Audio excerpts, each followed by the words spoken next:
తింటే తిను లేదా దుబ్బై అనయతో ఖావ్ నైతో జావ్. ఆరోగెన్స్ వల్ల మనిషికి కోపం ఎక్కువ వస్తుంది. నన్ను మస్తు చెప్తారో వైపు నేను నవాబ్ సాబ్ కొడుకుని మా అమ్మాయి తిడితే నేను వాడను, కస్టమర్ తిడితే నేను ఎందుకు వాడాలి అంటే మూసుకొని ఇంట్లో అన్సో నెక్స్ట్ ఏమైతుంది బంద్ అయిపోతుంది. ఆల్వేస్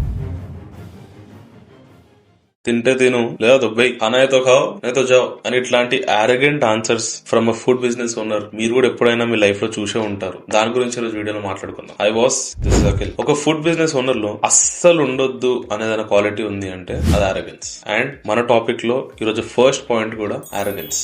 ఆరోగెన్స్ వల్ల మనిషికి కోపం ఎక్కువ వస్తుంది. కోపం వచ్చినప్పుడు మనం ముంగడ మనిషి ఏం చెప్తుండో అసలు వినం. ఫుడ్ బిజినెస్ ఓనర్ అయ్యుండి కస్టమర్ ఇచ్చే ఫీడ్బ్యాక్ నువ్వు తీసుకోలేకపోతున్నావు అనుకో, ఏం చెప్పినా కూడా నువ్వు మస్తు చెప్తారో వైపో అని మాట్లాడుతున్నాం అనుకో, మరి వాళ్ళు చెప్పే కరెక్షన్స్, వాళ్ళు చెప్పే మిస్టేక్స్ నువ్వు ఎప్పుడు సరిదిద్దుకుంటావు, ఎప్పుడు కరెక్ట్ చేసుకుంటావు? నీ స్టాఫ్ వచ్చి నీకేమన్నా కంప్లైంట్ చేస్తే, నువ్వు ఇచ్చే ఫెసిలిటీస్ లో ఏమైనా తక్కువైనా అని చెప్తే, అది నువ్వు ఆరోగెన్స్ తోని చాలా దుబ్బే రాబోయి నువ్వు కాకపోతే ఇంకొకటి వస్తాడని మాట్లాడితే నీ దగ్గర ఓడి పని చేస్తాడు, నీ దగ్గర ఓడొచ్చి తింటాడు. నువ్వు ఫుడ్ బిజినెస్ స్టార్ట్ చేసే ముందు ఫస్ట్ పేషెన్స్ తెచ్చుకో, హంబుల్నెస్ తెచ్చుకో. ఇవి నేర్చుకున్న తర్వాతనే ఫుడ్ బిజినెస్ లోకి రా. నేను కుల్లా చెప్తున్నా, నువ్వు ఫుడ్ బిజినెస్ లోకి వచ్చే ముందు ఆరోగెన్స్ ని పక్కన పెట్టిరా. డిసిప్లిన్ నేర్చుకో, రెస్పెక్ట్ ఇవ్వడం నేర్చుకో, హంబుల్నెస్ నేర్చుకో, మెయిన్లీ పేషెన్స్ నేర్చుకో. నేను నవాబ్ సాబ్ కొడుకుని మా అమ్మాయి తిడితే నేను వాడను, కస్టమర్ తిడితే నేను ఎందుకు వాడాలి అంటే మూసుకొని ఇంట్లో కూర్చో. అంతేగాని బిజినెస్ లో ఇవన్నీ నడవు. ఓ కస్టమర్ ఫీడ్బ్యాక్ ఇచ్చినప్పుడు లేదా అప్పుడప్పుడు కోపం వస్తే తిడతారు కూడా, ఎందుకంటే మన దగ్గర అప్పుడప్పుడు మిస్టేక్స్ అవుతాయి. ఎవడు పర్ఫెక్ట్ కాదు కదా. వాళ్ళు తిట్టినప్పుడు సారీ సార్ చూసుకుంటాం, ఇంకొకసారి అవ్వకుండా చూసుకుంటానని చెప్పు. గానీ నువ్వు రాకపోతే 100 మంది రాబోయి, నువ్వు రాకపోతే 100 మంది అని చెప్పకు. తింటే తిను లేదా వెళ్ళిపోయిన డైలాగులు వాడకు. That is not how you are going to treat your customers. గుర్తుపెట్టుకో. నువ్వు ఎంత మంచిగా ఉన్నా, ఎంత మంచిగా రెస్పాండ్ అయినా కావాల్సుకొని తిట్టే కస్టమర్స్ చాలా మంది ఉంటారు.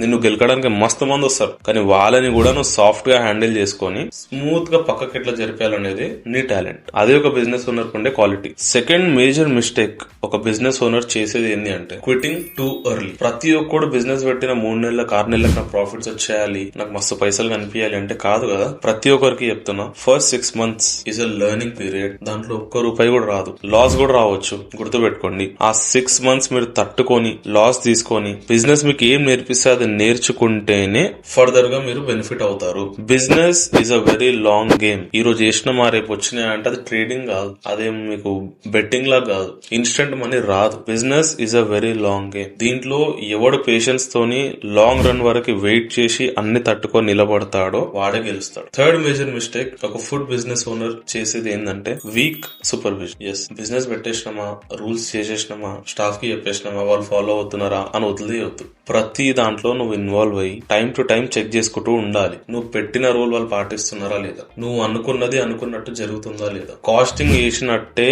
ఇంగ్రీడియంట్స్ క్వాలిటీ అండ్ క్వాంటిటీ పోతున్నాయా లేదా, ఇవన్నీ నువ్వు దగ్గరుండి చూసుకోవాలి. స్టార్టింగ్ లో నేను పెట్టేసిన ఒక నెల ఉంటా, సెకండ్ మంత్ నుంచి స్టాఫ్ మీద వదిలేస్తా అంటే తెలుసు నెక్స్ట్ ఏమైతుంది, బంద్ అయిపోతుంది. ఆల్వేస్ రిమెంబర్, ఆ restaurant runs on discipline, not on hope. మీరు ఎంత డిసిప్లిన్ గా ప్రతిదీ పాటించుకుంటా రెస్టారెంట్ రన్ చేస్తున్నారు అనే దాని మీదనే మీ ఫ్యూచర్ డిసైడ్ అయి ఉంటది. కస్టమర్లు వచ్చేస్తారు, నేను ఏం పెట్టినా తింటారు, నా రెస్టారెంట్ నడుస్తూనే ఉంటది, నేను ఆడ ఎండో కూర్చుంటా, నా దోస్తులతో చిల్ అవుతా, నా షాప్ నడుస్తూనే ఉంటుంది అంటే కాదు. ఒక నిఘా అనేది ఉండాలి. గుర్తుపెట్టుకోండి. ఫోర్త్ మిస్టేక్ ఒక రెస్టారెంట్ ఓనర్ చేసేది ఏంటంటే ఎక్స్పెక్టింగ్ ప్రాఫిట్స్ టూ ఎర్లీ. చేయకండి. ఇంతకు ముందు చెప్పినట్టే 6 months అయితే మీరు నేర్చుకోవడానికనే పోతుంది. నేను మళ్ళా చెప్తాను, మీరు 6 months లోనే అరే నాకు పైసలు వచ్చేసేయాలి అనుకుంటే ఆ మైండ్ సెట్ ఉంటే మాత్రం మీరు ఎప్పటికీ రెస్టారెంట్ రన్ చేయలేరు. ఎందుకంటే పైసలు పైసలు పైసలు పైసలు అని ఉన్న మైండ్ సెట్ ఎక్కడి నుంచి పైసలు రావాలా అని దాని మీద ఫోకస్ చేస్తారు. కానీ ఒక కస్టమర్ లాయల్టీ పెంచాలి, వాళ్ళని మళ్ళీ రిపీటెడ్ కస్టమర్ గా చేయాలి, వాళ్ళు మన దగ్గరికి ఇయర్స్ వరకు రావాలి అనే విజన్ అస్సలు ఉండదు. ఎప్పుడు ఏడే ఇంగ్రీడియంట్స్ చీప్ చేద్దామా,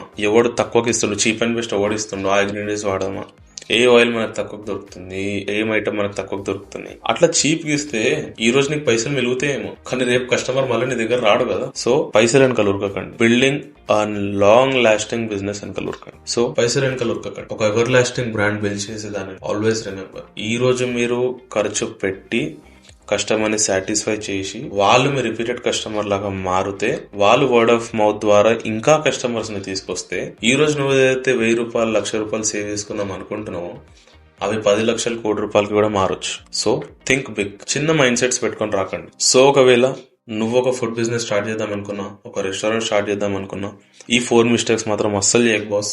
నీకు ఏ డౌట్స్ ఉన్నా ఫుడ్ బిజినెస్ కి రిలేటెడ్ గానీ, రెస్టారెంట్ కి రిలేటెడ్ గానీ, ఏమైనా హెల్ప్ కావాలన్నా, ఈ 4 మిస్టేక్స్ కాకుండా నీకు ఇంకేమైనా డౌట్స్ ఉన్నా, you can always comment on below. So ఈ రోజుకి ఇంతే. ఇంకా ఇంట్రెస్టింగ్ టాపిక్స్ తో, ఇంకా ఇంట్రెస్టింగ్ వీడియోస్ తో మళ్ళీ నెక్స్ట్ వీక్ నేను మీ ముందుకు వస్తాను.